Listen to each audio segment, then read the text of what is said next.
As a small business owner, are you willing to adopt the concept of mentorship in order to prosper and grow and reach higher heights that you haven't captured before?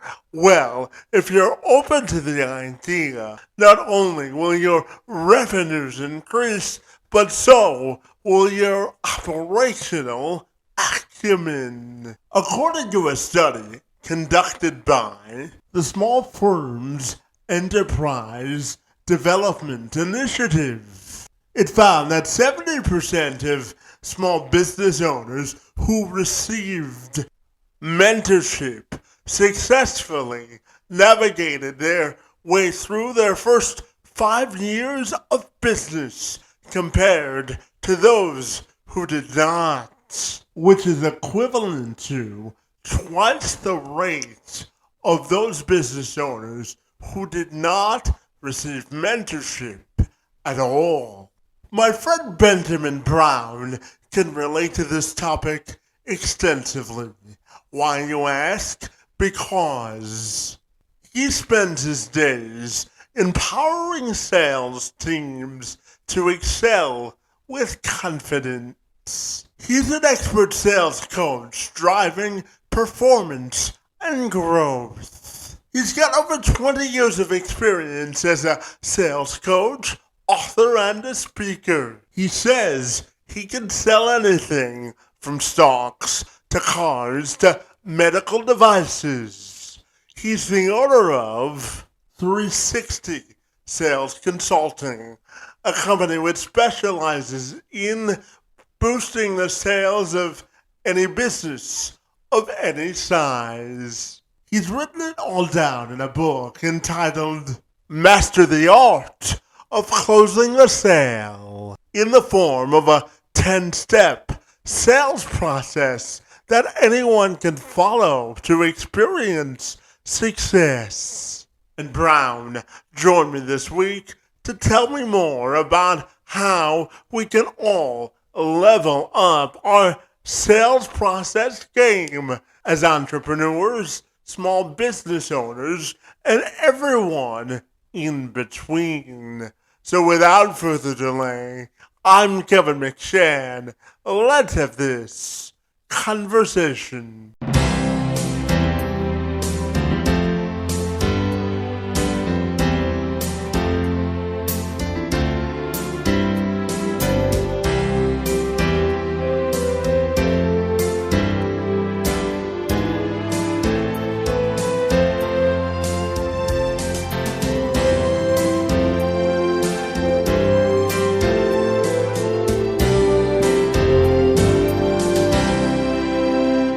When it comes to sales, it's all about teaching. So we all have our passions that we have to go through, and that's the good thing about life. And if you don't have any of that, life really is not as rewarding, for some people, because they don't have a passion, something they want to follow. So I tell people that all the time. Follow your passion. Well, if you do that, you don't work a day in your life, right? Absolutely. Yeah, absolutely. Oh, Benjamin, if you're ready, I'll take a moment to welcome you to the program. And I'm super excited to talk to you all about sales this afternoon, my friend. Thank you for a few minutes, and thanks for being here. Absolutely.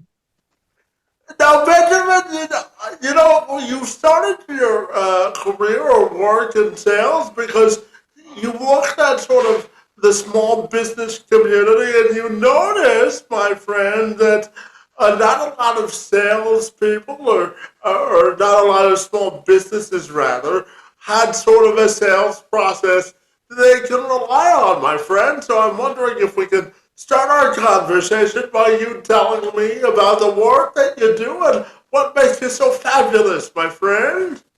Well, over the next 30 minutes, I want to establish how people, based on the processes that we go over and learn, that they can actually sell anything to anyone in simple steps. It's a process. So what I teach is sales is simple, but it's not easy. It's a language that you have to learn. So when it comes to sales, small businesses, a lot of people don't emphasize that sales is actually a language. It is a skill, just like it would be if you were a plumber or a mechanic. It's something that you have to learn And most of the time, the best way to learn it is working with a mentor or somebody who can teach you the ropes and give you the feedbacks upon your performance, because sales is gained based upon your performance of how you deal with other people, especially when you're doing face-to-face sales. And so being able to have somebody that can give you the feedback, whether you've been in sales for years or just started, is the same thing. Yeah, absolutely. And you've developed something called the rapid sales process, my friend. So I'm wondering if you can tell me about it and how it works. Well, sales is a process. Anything in life is normally steps to becoming successful. That's what mentors are about. And normally in every sales, there's 10 steps that you have to do. And not every sales needs all 10. So like I always go back to, let's say the gym membership, there's 5. Need, use, affordability, spouse, guest pass. These are the steps that you must eliminate or understand to go through to generate a sale. So every sale has 10 steps, but not every company needs all 10. So if you learn all 10, you can customize which one of those steps you need for your product or service. And I help people do that. Yeah, absolutely. I want to talk about increasing revenue and helping individuals and business owners become more successful. So how do you think those two things are interconnected? Well, the main thing is that understanding that each business has these different processes that it has, from accounting to marketing. Sales is one of the specifics that people don't actually put a lot of passion into unless they need money or unless they money start losing money, right? And so emphasis is getting closer to the client, and that's done basically by telephone or face to face. Most people sell today at arm's length, which is email, social media, what do you call it, these drip campaigns or these funnels or things like that to get the low-hanging fruit. But basically, you still need to contact or communicate people face-to-face or phone-to-phone is where you get the real interaction and get the meat of what sales actually is getting a good testimonial and definitely a good referral. Yeah, absolutely.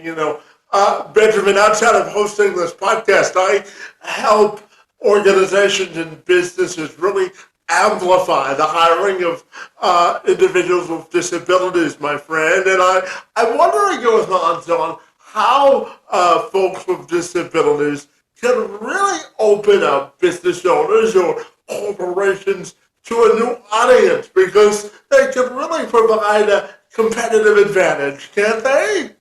Absolutely. A process is the same kind of thing. So if you can actually count or you can actually read, anyone can sell, right? It doesn't have to be based on the personality. People say, oh, this guy can sell anything because it's his personality. Most of the time, those guys are winging it. So there's personality and there's skill. So once you put those together, just like an athlete, if you take Michael Jordan, had a whole lot of skill and a lot of work ethic.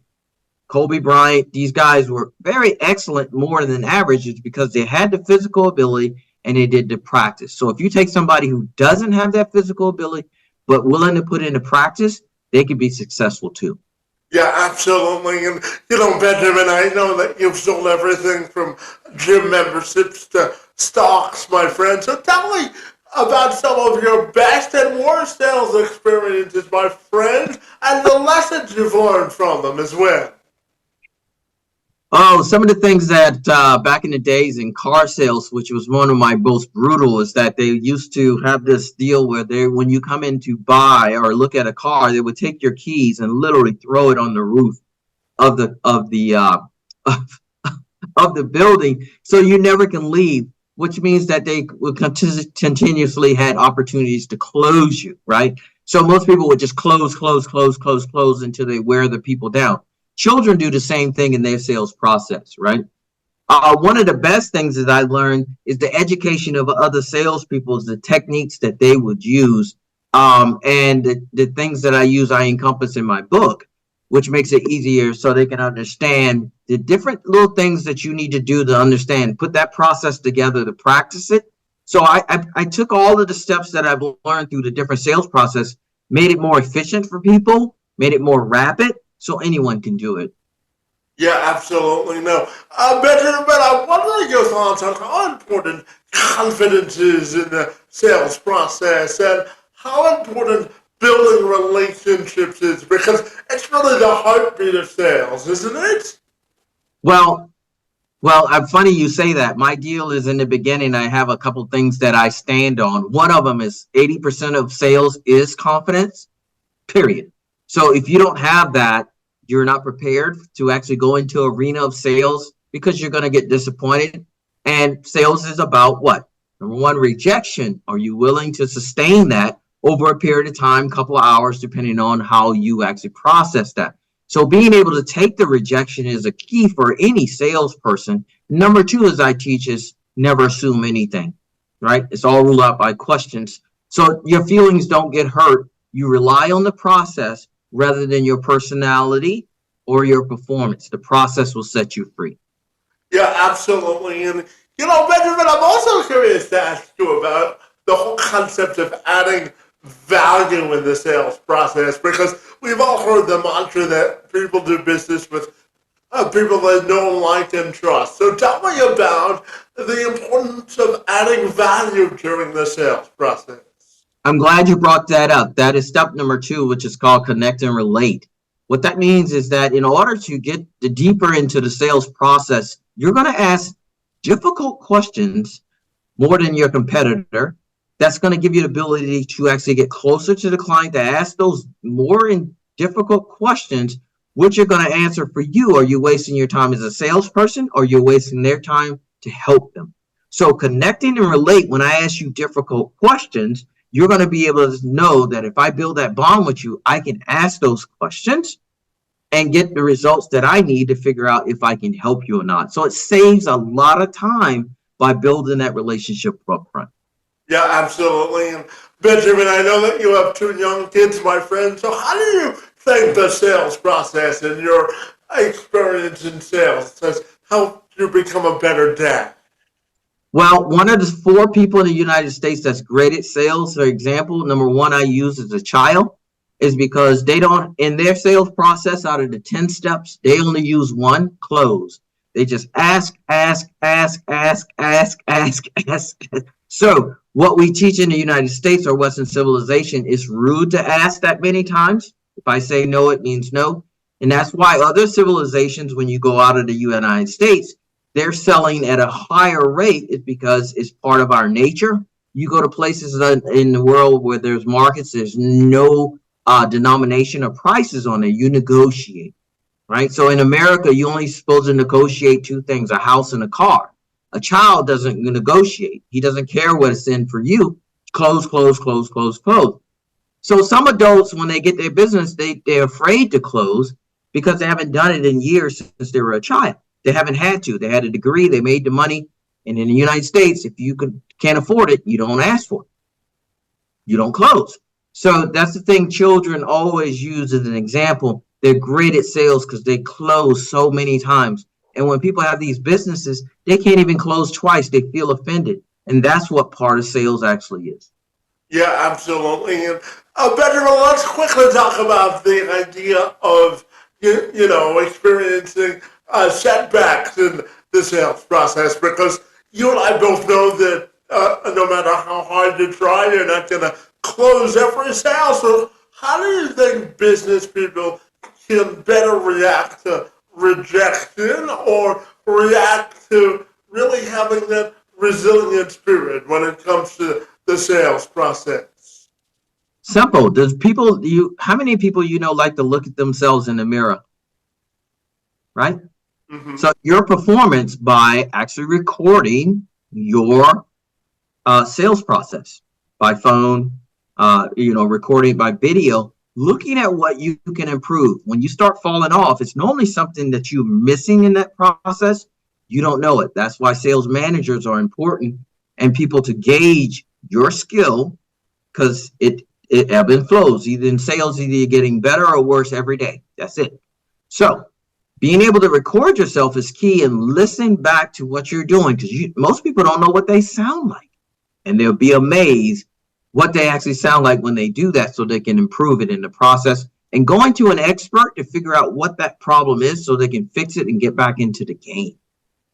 Yeah, absolutely. And part of sales is solving problems. and convincing people that you're the best person to solve a problem. So what do you think is the keys to really convincing someone that you're attempting to sell to that you're the greatest person to solve their problem when you're trying to close a sale? Well, if that goes into step number 4 is if I could, would you? It's a step in your sales process to actually verify that this is a way that people want to move forward. And if they don't, then you don't move forward. Sales process is about getting approvals as you go through the steps. Step number 4 is if I could, would you? If they're not willing to step into that arena, there's no reason to present, right? So I'm wasting your time and you're wasting mine because I'm here to help you. And so when you learn how to sell, you have the power to use it for good or bad, right? So for goodness, it's like, I don't know if I can help you because that's my job when it comes to a product or service, is helping somebody get what they want or feel. And so the key component is asking, and most people don't ask enough questions. Yeah, absolutely. You talk about asking questions, when we're going through the sales process, I think there are parts of the sales process that can help us solve, the societal problems that we're dealing with today. And I'm curious to get your thoughts on how the lessons in the sales process can help us build what I call more bridges of unity within society. What are your thoughts there? Well, that's a political type deal that you're asking, but main thing is sales is everywhere around us, right? And so instead of just having communication with each other, sales is a different type of language where you're asking for what you want. So as you know, in politics, there's a lot of talk but no movement. So the purpose of a sale is to get somebody to move. So if you put your conversations more into a sales process rather than a communication or a conversation, you're more willing to get people to do it. Most of the time you see this push when it's time, election time, go down and vote. So the main thing is getting people to move towards voting, and then they start pushing you towards which candidate it is. So that is the process that they use. So when you learn how to sell in a real way, you'll see it all around you. Everything that you do normally in life has to be around sales. And once you be able to see it, it's like the Matrix. You wake up one day and most of my students are like, wow, I see it everywhere now. I'm like, yes. And so life is all about sales, relationships, marriage, product, service, all the stuff through your house. It's everywhere, and also on your phone, of course. And so once you're able to do that, you're able to live a better life, understanding that you're being sold to so much that now you have control of that. Yeah, and Benjamin, I've got 2 questions left for you. And Okay. the first is how you think the sales relationship has evolved, particularly coming out of COVID, and how do you think we can better communicate with people throughout the sales process, my friend? Sales has not changed since Romans times. It's just the tools that we use now. 50 years ago, we didn't have the phones that we had, right? We had the house phone. We had to go door to door. We had to go at events or things. We had to see people face to face. We moved forward. We had the television. Then we added the radio. All of these are actual tools. Then, about 30 years ago, we slapped in the internet, then emails, then messages. Now, in the last 10 years, what's the biggest thing? Social media. These are all just tools that you use in your sales process now. I can still go back and go door to door. There's still companies that using the old method. So sales really has not changed. It's just what tools you're going to use to put them through the process that you want. So low-hanging fruit. So now instead of knocking on 100 doors, I can send an email to 20,000, 30,000 people that will filter them out on a phone call. So it made it easier to broaden your horizon, not only in the county, the state, the country, now worldwide. Sales is worldwide right now. So this is the opportunities that present itself, but you still need to learn how to actually sell. Yeah, and the advent of a streaming services like Zoom has made sales easier, hasn't it? Well, it's just another form of communication. Once Yeah. again, it's just another tool that you could use. We had two-way pagers. People don't even use that anymore. We use that what's called chat bots now, right? We use Telegram. There's so many different ways and methods to use sales now. People get so confused, especially if they don't know how to sell itself. So they get a tool, they don't know how to use it. There's no process. Make sense? Absolutely. And, Benjamin, my last question for you is how I end all of my podcasts, and you know this. So I'm curious to ask you about legacy, my friend, and how do you want your individual, personal, and professional legacy to be defined? Well, basically what I do is when you write a book, it never goes anywhere, 50, 60 years. So writing a book is tough. I work with a company now that I work with that actually does sales for books.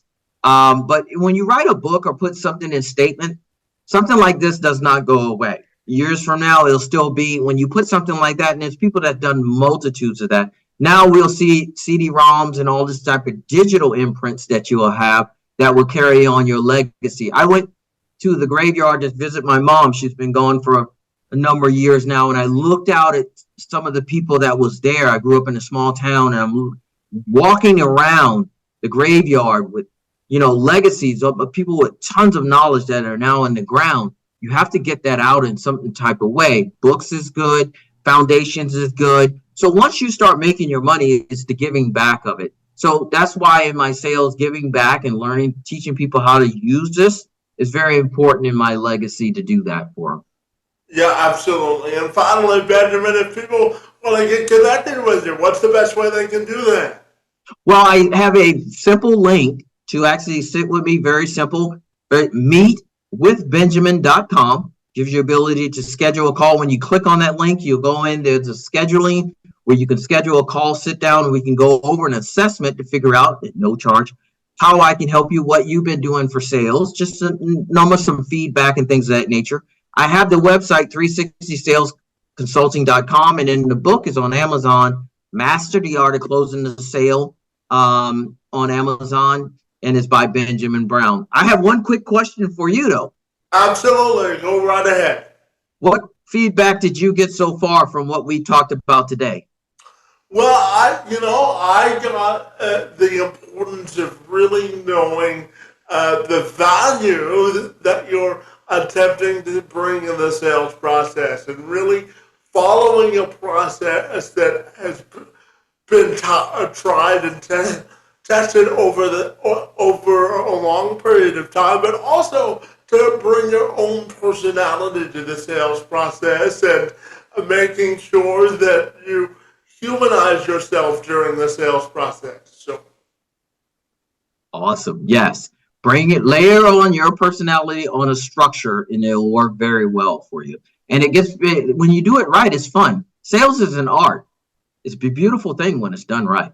Absolutely. Well, my friend, I know how busy your schedule is, so I really appreciate a couple of minutes talking about the sales process and optimizing the whole experience. My friend, you're really doing good work and adding great value to the business community. And I want to thank you for being here this morning and afternoon, and for engaging in conversation. It's most appreciated. Thank you and if you need anything, let me know. And remember, if you like it or love it, sell it.